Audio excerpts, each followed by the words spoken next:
Sexual abuse is a part of life. From women behind bars. Your rights, in your opinion, were violated. I wasn't a human being anymore.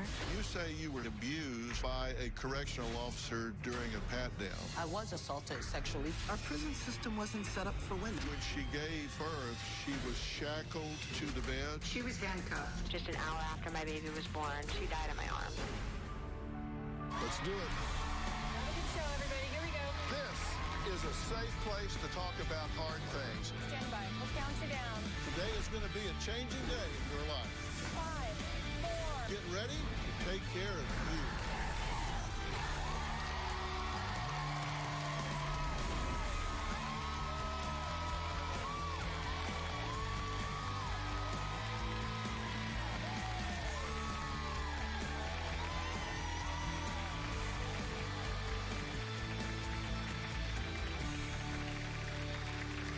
Well, today we're going to talk about something that a lot of us going about our busy lives just really don't often think about, but we should. Did you know that the United States imprisons people at a higher rate than any other developed nation in the entire world? Why should we care? While it's easy to sit in our fairly safe worlds and act like this epidemic somehow does not affect us, we better think twice, because this issue hits home more than we all realize. Nearly 45% of Americans have had a close relative who has spent time in jail or prison. And of those people, the female population has increased over 700% in the past 30 years. Now, that's since 1990. So, if you don't have anyone in your immediate family currently or formerly incarcerated, the odds are your friends, neighbors, and co-workers do. Now, many of today's guests say the risk of sexual abuse and misconduct against female inmates is so high it has reached constitutional proportions and violates inmates' 8th Amendment rights against cruel and unusual punishment. The topic of abuse against women in prison is not only controversial, but also often overlooked. Now, you're about to hear from women who claim correctional officers have subjected female inmates to rape, sexual extortion, and groping during body searches. They claim correctional officers watch women undress and often force inmates to birth under inhumane conditions. And what do I mean by that? Well, chaining their hands to the bed. They all agree that people who break the law should have to pay for their crimes, but also say that no human being should be constantly berated, humiliated, physically or sexually abused, or denied medical help. A disturbing trend that seems to be popping up in the news nationwide. Take a look. An Alabama inmate says she's about to give birth to a child any day now, and her lawyer believes she was raped while in custody. 5 female inmates identified as Jane Stone 1 through 5 at 4 different prisons are suing corrections officers. Under the penal law, an inmate can never consent to sexual activity with an officer. Complaints of rampant sexual, physical, and mental abuse are frequently reported by inmates against the very corrections officers put in place to guard them. An ACI officer is facing criminal charges for allegedly having sex behind bars with an inmate. Well, she was restrained and pepper sprayed last year while being held at the Cuyahoga County Jail. Behind barbed wire and concrete walls, the inmates at the Coosa County Jail, Latonia Daniel, had been locked up until it was discovered she somehow became pregnant. Male guards at Albion Correctional, Lakeview, and 2 other prisons downstate sexually abused female prisoners on a routine basis. Now, Deborah, who is remarried and a mother of 2 adult children, says her unlikely path to prison started over 2 decades ago after a really serious injury. My upbringing was perfect. I knew I was loved. I was a very good student. The only struggle I've ever had really in my life is I'm an asthmatic. I started having children at the age of 22, and I now have 2 children. So in my late 20s, I started breaking bones, then learned that it was osteoporosis from steroids that I took because of me being an asthmatic, then started being prescribed pain medication, then addiction found me. And as the addiction began to grow, I would need to take more pills. When I was at my worst, I was taking 60 pills a day. Doesn't mean you don't love your kids. I just became addicted to it. The reason I got arrested was because my doctor was no longer going to give me prescriptions, so I'm calling them in. I had pharmacies all over the place. So it was attempt to obtain controlled substance by fraud and also trafficking charges. When I got arrested, I had both of my children in my car and lots of empty pill bottles. As traumatic as it was for me, it had to have been tenfold for my children. I was sentenced to prison in multiple counties, and in the end, I would be going to prison for 20 years. Well, Deborah says nothing prepared her for the life she was about to live, an injustice she was about to witness as an inmate at Lowell Correctional Institution in Ocala, Florida. Prison was a place that I wouldn't put my worst enemy. You're treated like you have no human value at all. We are referred to as inmates, never our name, because that's how they're trained. Any form of abuse that you've ever heard of, mental, sexual, physical, it's every single day. I watched countless women go in the officer station where there's no camera or in a back room, and we know they were having sex. I think staff needs to be held accountable for any abuse. Nowhere in my sentencing papers did it say that I could then now be abused physically or mentally or sexually. Being a prison correctional officer is the only job in the world where you can go to work and do whatever you want to do. You can rape somebody in the corner, didn't happen. You can beat somebody's ass, paralyze them, didn't happen. When I got out from prison, I was a stranger to my children and to my family. They're used to us being gone, so they don't ask us questions. It's just a reminder of everything that was lost in all those years. Like, I can't get that back. Well, Deborah, welcome. Thank you so much. Your rights as a human being, in your opinion, were violated, and that went beyond accountability, in your opinion. Correct. What was the most egregious crossing of the line you think took place? I wasn't a human being anymore. And there was a barter system that went on. You would see these officers go into the non-camera areas, and everybody knew they were going in there with a woman to have sex. And if somebody resisted that or told them no or threatened to report them, what happened? You're going to lockdown, period, based on their word. They do it every day. And you said you watched a guard break a woman's arm and just beat her for what? She had just arrived in prison. She was a kid, and she was a little mouthy. And they beat her up, and they broke her arm. And there's no accountability because all the staff has to do is say, you know, she was resisting arrest. She wasn't letting me, she swung on me. Your word means nothing in prison. We're supposed to be sent to prison to rehabilitate, to get better, to come out a better person, not a broken person. All right, next, we're going to add a mother whose daughter was incarcerated at the same prison where Deborah claims she witnessed abuses against female inmates. Now, this mom claims her daughter was not given adequate medical care, which led to the death of her baby, who was born behind bars. Next.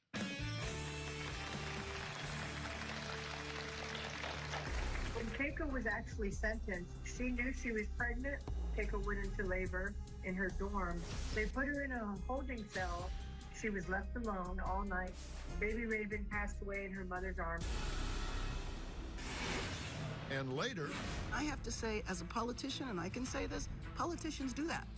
Because you can win elections off of I was tough on crime. If you focus on prevention, that's really hard to sell because prevention means something didn't happen. Monday. Jane has been sending money to her online boyfriend, Jonathan. She sent him nearly $1 million. He's told you 16 times he's coming to see you, and he hasn't shown. He's being held hostage in a country where you can't be held hostage. He's in Miami, so he convinced you to sell your house. Yes, he did. What kind of man would take that kind of security away from a woman? That's Monday. Then on Wednesday, 13 years after the wedding. They still have not consummated their marriage. Thought you were okay with it. I've never been okay with it. I told you right now. Oh, my God. That's Wednesday. Another issue would be the abuse. Women have been beaten, raped, and killed. The verbal abuse alone is so detrimental. Not even just our self-esteem now, but being called fat and stupid or just dumb or shut up. Like, when we go home, we're going to believe that that's okay and that, you know, that's a never-ending cycle of abuse that will affect our children. Now, I'm here with Deborah, who has started Change Comes Now, because she says her friends, real human beings, are still in prison, and she wants to change the way they're being treated. My next guest, Kathy, says she understands that her daughter, Keiko, who you just heard from, has to pay her debt back to society by serving a 2.5-year sentence for selling drugs to buy a gift for her 3-year-old's birthday. But Kathy says she was not prepared for the abuse she claims happened to her daughter in prison. Keiko was the perfect child. In high school, she was a ROTC cadet. She was a straight-A student, started hanging out with different people, and became pregnant at an early age. It has just been a struggle for her. Right before her daughter's 3rd birthday, she wanted to buy a gift for her. An acquaintance told her if she made this delivery that she would have enough money for the purchase. So Keiko went to deliver the drugs, and it was a police setup, and she was arrested. When Keiko was actually sentenced, she knew she was pregnant, and she knew that there was something wrong with the pregnancy. She was not checked for at least a month. She did finally get her ultrasound appointment, and she found out that it was anencephaly, the birth defect. Keiko went into labor, and they put her in a holding cell. She was left alone all night. Baby Raven passed away in her mother's arm an hour after being born. But she said I could come pick her up. And she asked me to pick out a nice outfit for her to be buried in. She said, Mom, I got 100 weeks left. I'm going to make one video a week as a journal of what's going on in here. And I was posting them to TikTok. I was just informed that a woman was taken to the hospital unresponsive due to a drug overdose. So a woman from our dorm was finally given medical attention after 2 weeks of putting in sick calls and gasping for air. So the reaction that we got was astounding. Keiko has over 5 million views on TikTok and almost 200,000 followers. It's something that you never think about, the medical or the elderly and the things that are going on in there. There's so much mistreatment. I was never aware of how bad this was. Kathy, thank you for joining us. Thank you. Thank you for having me. You say that when she gave birth, she was shackled to the bed? She was handcuffed. Yes. Well, here's what Keiko had to say about her pregnancy and what she claims happened when she lost her baby in prison. Let's take a look. I've decided it's important to tell you a very personal story of mine. Last Christmas, I found out I was pregnant just 2 weeks before being sentenced. My doctor said my baby was at risk and it was urgent that I be seen. I told my judge, but my judge denied me access to that appointment and sent me to prison. So when I came to prison, I was housed with 8 other pregnant women. It is law to be provided supplemental food, but I never received any. Dinner was served at 2 p.m. and breakfast was 15 hours later. I did not receive prenatals for the first 5 weeks, and the antibiotics prescribed to me, I didn't get for 55 days. After 2.5 months of being told that my baby was not at risk, I finally got to go to a hospital. I found out I was having a little girl. I also found out that she had anencephaly. Her brain was exposed and vulnerable. It is law that I am entitled to equal access to medical care as though I'm not incarcerated. But I never even got to go back to the hospital for another appointment. 6 months later, just an hour after my baby was born, she died in my arms. Kathy, I'd like you to respond to an excerpt of a statement from Florida Governor Ron DeSantis and Lowell Correctional Institution and see what you say to this. Lowell CI has been subject to numerous outside audits by correctional experts and the Department of Justice. Outside audits have found Lowell to meet and in some instances exceed national standards. What's your reaction to that, Kathy? I would say that is utterly impossible for them to be able to pass any inspections. And if that is the case, they wouldn't have threatened me by revoking my visitation or putting Keiko in lock for the media that we were getting out. And what'd you want to say? They don't pass inspections. Nobody comes into the prison to ask how we're treated. They come into the prison to make sure the prison's clean. And of course it's clean. I just painted over the mold. But they mentioned the Department of Justice. They did a 2.5-year investigation, Dr. Phil, and the United States DOJ came back and they basically stood behind everything we've been saying. This is what's happening at this prison. And then DOC, of course, comes back and says, yeah, no, I don't really think it's founded. And even after a powerful report by DOJ, nothing has changed. Every form of abuse that you've ever heard of is happening at that prison every single day. And on the note of other inmates, I have this stack of letters. These are all stories from inmates on what happened to them, how they've been treated. It's very eye-opening. All right, we're going to hear from a woman who claims she was sexually assaulted by a corrections officer in prison, and later we'll talk to a corrections officer who has worked in prison for 17 years. That's all coming up.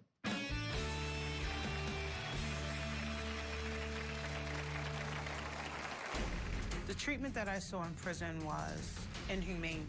I have seen sexual abuse and I have also seen suicides. I saw this one young lady hanging from the rafters.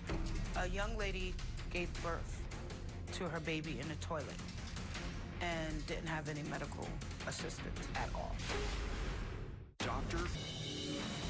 It's legal prostitution. It's a predator's playground. We're prey. It's a lion with a bunch of gazelles. It's a perfect breeding ground for sexual predators. There's a lot of hatred in this prison, and it's not the inmates, it's the staff. My next guest, Tahiba, says growing up, she did all the right things, did well in school, worked, and started a family. But she admits she was drawn to taking risks, and bad decisions led her to getting arrested and serving time in federal prison. Take a look. When I was younger, I was very happy. I had a very good life. I was a good student. I started smoking marijuana at 16, and then around 17 years old, I actually started venturing into other types of drugs, and life got a little complicated. That path leads you into a different way of life.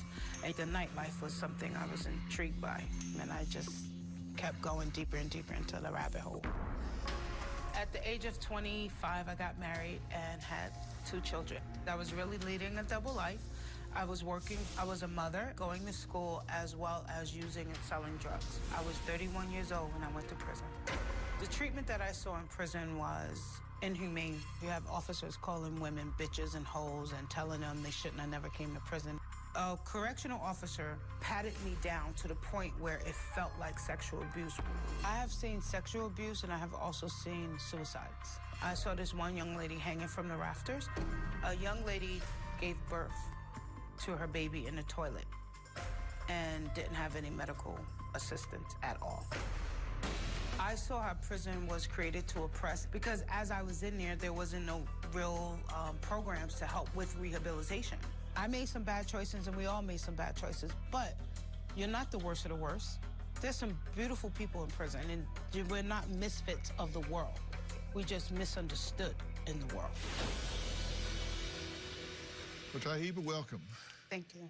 You say you were sexually abused by a correctional officer during a pat-down, and you've actually been able to eliminate pat-downs in certain situations. Tell me how this came about. One day, a male officer patted me down, and I felt like I was violated. I was assaulted sexually because he exuded his authority, and I wasn't the only person that he did it to. He did it to several other women, and we all got together. And when we start complaining to the captain and to the warden, they had to take action because we did threaten to sue. You were at Danbury. Yes, I was. And this is the prison that the series Orange is the New Black was based. Is this an accurate depiction of what's going on? Orange is the New Black? Yeah. Absolutely. Women are having sex with officers all the time. The officers abuse their power because they know that they have the power. And if we don't want to do it, they threaten us to make us do it. And that's the problem. Well, we have a statement from Danbury, actually, and I'd like to get your reaction to it. Okay. Humane treatment of the men and women in our custody is a top priority. The BOP provides programs and services that address the unique needs of female offenders, including pregnant women, as discussed on the BOP's website and in BOP program statement. Got a great PR guy. Yes, it does. They do, don't they? I don't understand how that statement could be true and accurate. And as far as women is concerned, they don't treat us with dignity. They don't treat us with dignity. They shackle us. That's why we fought to get that bill passed in 2017, an anti-shackling bill, because that it's inhumane. Yeah, Robin has actually been to Capitol Hill raising all kinds of hell about that, and we'll talk about that in a little bit. Next, we're going to hear from a corrections officer of 17 years who says prison staff go through stress and pressure on a daily basis that most people have no idea about. And later, I'm going to catch up with my good friend, a lawmaker who Robin and I worked with to make some real improvements in how female prisoners are treated. We'll be right back.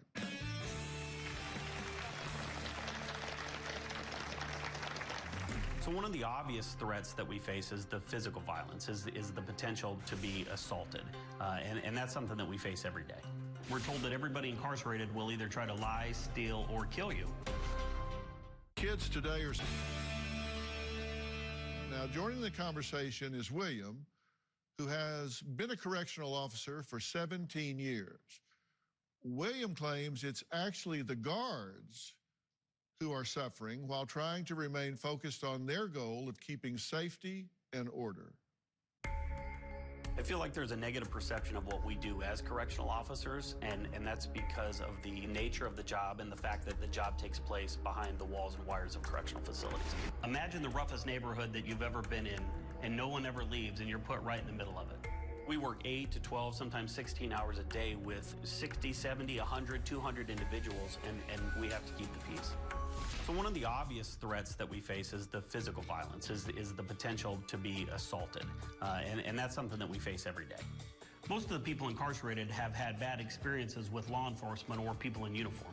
In a given day, we could respond to, a medical emergency or a suicide or a serious assault or, a homicide. And so what that does is it pushes us into a state of hypervigilance to where we're always ready for something. So even if we're scared, we can't show it. It really tears you up over the course of your career. Part of the challenge with working in this environment for a long time is that you're constantly lied to. And that's what you're trained, that people will try to manipulate you to get things that they want. So if an individual comes to me, a female that's pregnant, she says that she's having contractions, the side that you don't see is that that's the 200th individual that's come up to you during the length of your career. We still render aid the way we need to render aid, but that's part of the emotional erosion that correctional officers face over the duration of their career. You can't show any emotion when you're dealing with these situations. If you look at the latest studies that are put out about correctional officers, you'll see that the divorce rates are higher, the suicide rates are higher. We're told that everybody incarcerated will either try to lie, steal, or kill you. So what we deal with, it's not really PTSD, it's more like complex or cumulative PTSD. And so it's like being waterboarded with trauma over the course of your career. We're always in the back of our mind wondering, is today going to be the day? William, thank you for being here. Yes, sir. You say there's a constant threat that violence will erupt either among the prisoners or against the staff. Yeah, I mean, all the ingredients are there. Anytime that I go into work or any correctional officer goes into work, they risk, getting assaulted seriously or being killed. And you say when somebody comes up and says to you, look, I'm pregnant and I'm having contractions, you look at that kind of askance, like, yeah, you're the 2000th person who's said that to me, but you still run through the process, but you're sometimes skeptical. Well, I mean, that's a terrible quote. It's kind of taken out of context, but but you do have to look at it with. Well, we're taught that when we go in through the academy, we're taught that everybody's going to lie to us. We're going to be manipulated at every conversation is a way to mine information to get us to bring in a cell phone or to bring in drugs later. How do you feel about the comments that Deborah, Kathy, Tahiba have made about being dehumanized, being abused. What do you say to those things? Well, I mean, it makes me sick to my stomach. I mean, it's a terrible, nobody hates a bad correctional officer more than a good correctional officer. But I can tell you that there are a ton of correctional officers, and me myself, that take a lot of pride in what we do.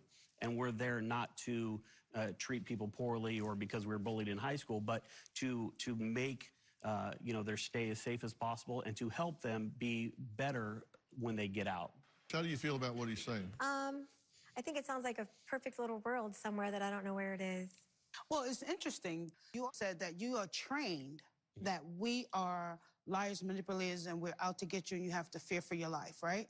We're the ones that's manipulated, right? Because we think that they're there to help us rehabilitate. There's no such thing as rehabilitation in the system. All right, we're going to add someone to the conversation who is a very outspoken lawmaker who worked hard to end the practice of shackling pregnant prisoners and is committed to finding solutions for the treatment of female prisoners nationwide. We're going to meet her next.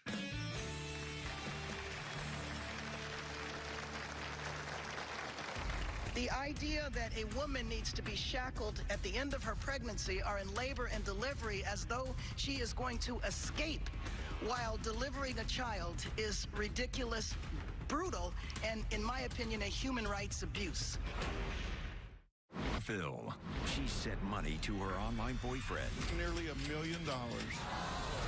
What kind of man would take that kind of security away from a woman? That's Monday.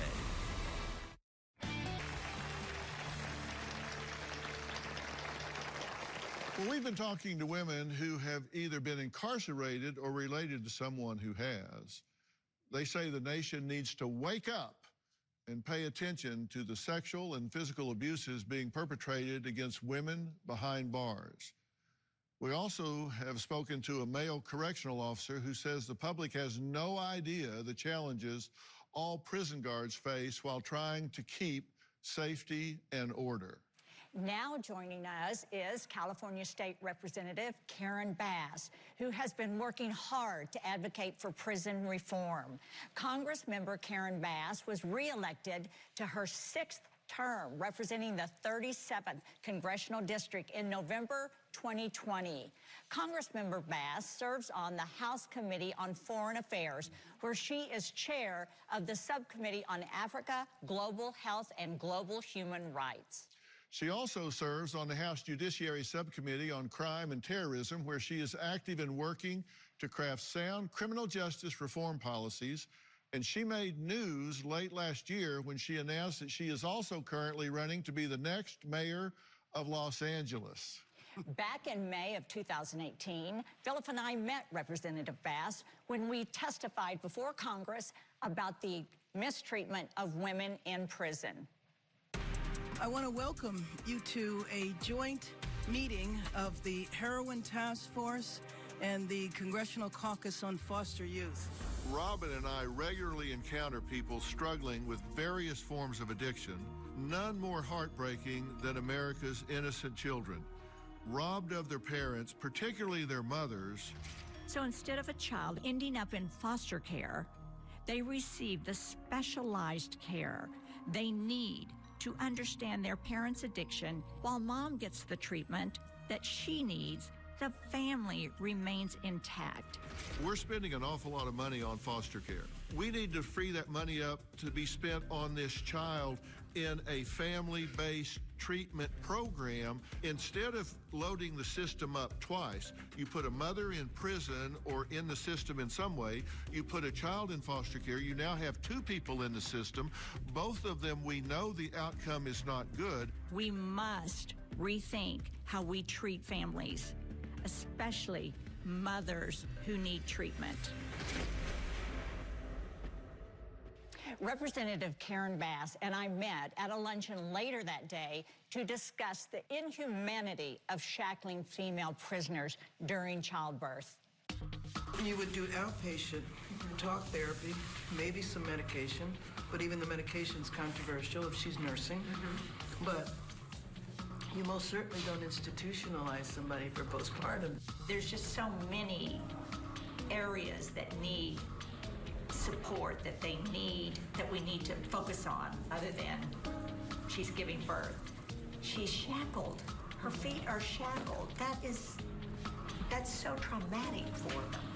We have to do so much to help. And as women, we have that instinct, we have that drive, we have that dedication that it takes to focus on this and make a change.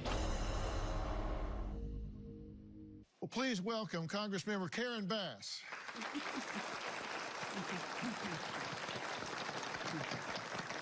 Well, thank you so much for being here again. Oh, thank you for doing this show. It's so important. Well, it truly is. Do politicians want to dedicate money to prison reform?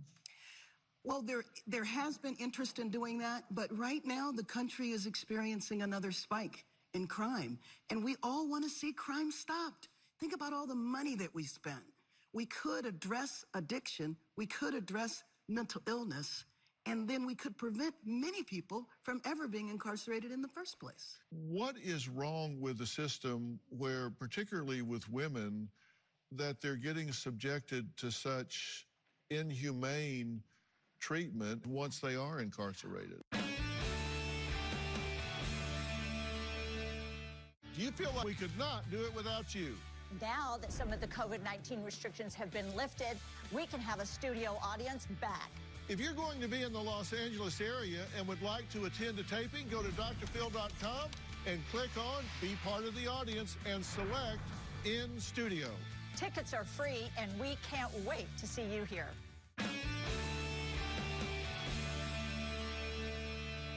What is wrong with the system where, particularly with women, that they're getting subjected to such inhumane treatment once they are incarcerated? Well, the interesting thing is that our prison system wasn't set up for women, and I would imagine that you would agree with that.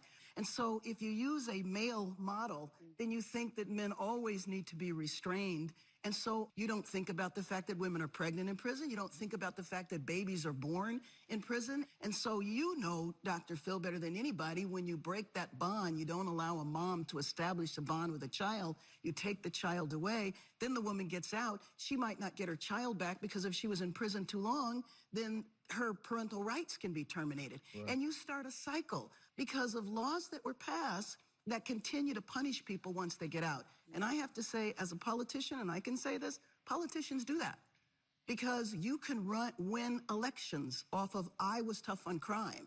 If you focus on prevention, that's really hard to sell because prevention means something didn't happen. And you and Karen were talking about women being actually shackled during delivery to the point of actually breaking bones and creating problems, and you're very passionate about this. Yes, yes. That day that we were there, we were discussing two of the most important issues that involve women in prison, and we've heard it here today. It's like a horror movie, actually. And we were talking about women going to prison because of opioid addiction, really by accident, because women are not being told what they're being given when they're in the hospital for just mere surgery or an accident, and then they get addicted really with that first prescription. So we were dealing with that, and then after that, we met with the other representatives and senators and such to talk about this horrible issue of being in delivering a baby in prison. Okay, so maybe they went to prison pregnant, but a large percentage of those women were impregnated while in prison because of rape, because of sexual abuse. Now they're taken to this delivery room. Well, it's not a nice suite like at Cedars. It is a horrible room, a hard steel table. Imagine this, they shackle their legs, their feet, their arms, and expect them to give birth to a baby with no compassion. They can't move. And we're talking about not just the woman, but we're talking about a baby who didn't ask for this. And you just have to hope and pray the baby is delivered healthy. And let's just hope the mother makes it through that childbirth without some kind of broken back, with just, and I have to say this, if they need, at the last minute, a cesarean, you have less than 5 minutes to get that woman prepped for cesarean, and hopefully the baby then is not born with a birth defect. So there are so many issues that are involved, and they don't really care because the woman is in prison. And that's why yes. This Protecting the Health and Wellness of Babies and Pregnant Women Custody Act is... Yes, that's legislation that we're doing to really look at the well-being of the mother and the baby during pregnancy. The bill would do a lot of things. It would adopt federal policies to prohibit use of restrictive housing and restraints on pregnant prisoners. It would provide national standards of care to address pregnancy-related needs of incarcerated women, provide access to prenatal and post-delivery care. And all of these things are so important. Right, and let me mention the restrictive housing. What that means is solitary confinement. Yeah. Because there are many examples of women who were complaining about contractions or whatever. They're not believed, and then they are violated. They're sent to solitary confinement.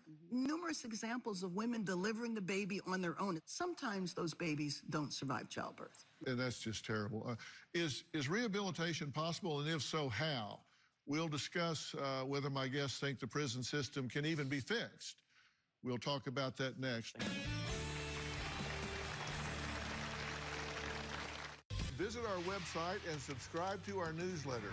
You'll get weekly updates, live strategies, and exclusive video that you won't find anywhere else. Plus, on drphil.com, you can see sneak previews of upcoming shows.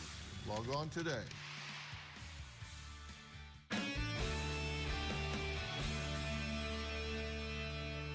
I can tell you what's going to bring about change in this, and I don't care what else you do. It's like bringing about change in the educational system.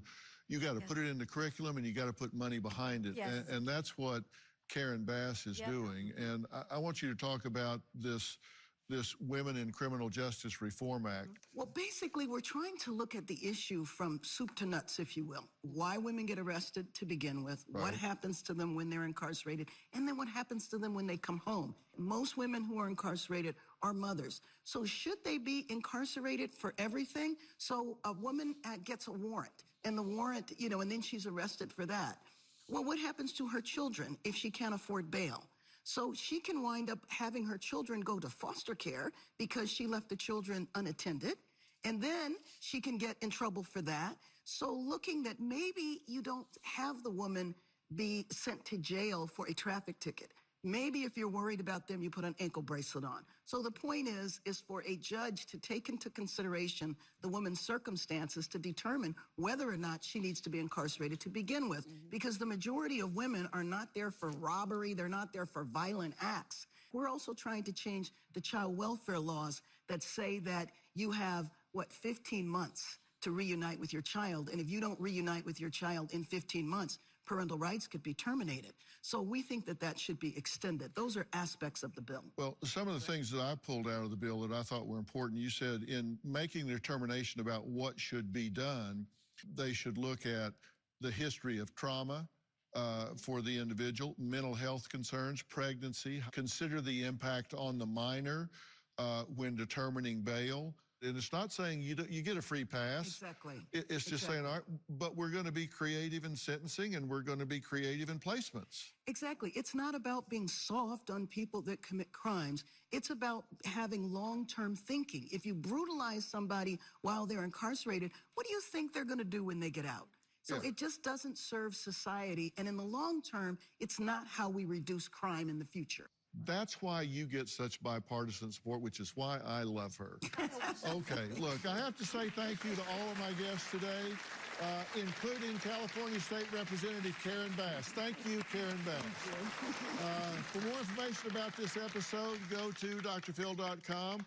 Don't forget to follow and subscribe to my podcast, Fill in the Blanks. My next guests are Derek Maltz, former director of the DEA Special Operations, and Tim Mackey, CEO of S3 Research. We address the nation's crisis that is killing our children, counterfeit drugs laced with deadly doses of fentanyl that are being sold online. I'm telling you, our kids are under attack. And check out Robin's podcast, I've Got a Secret with Robin.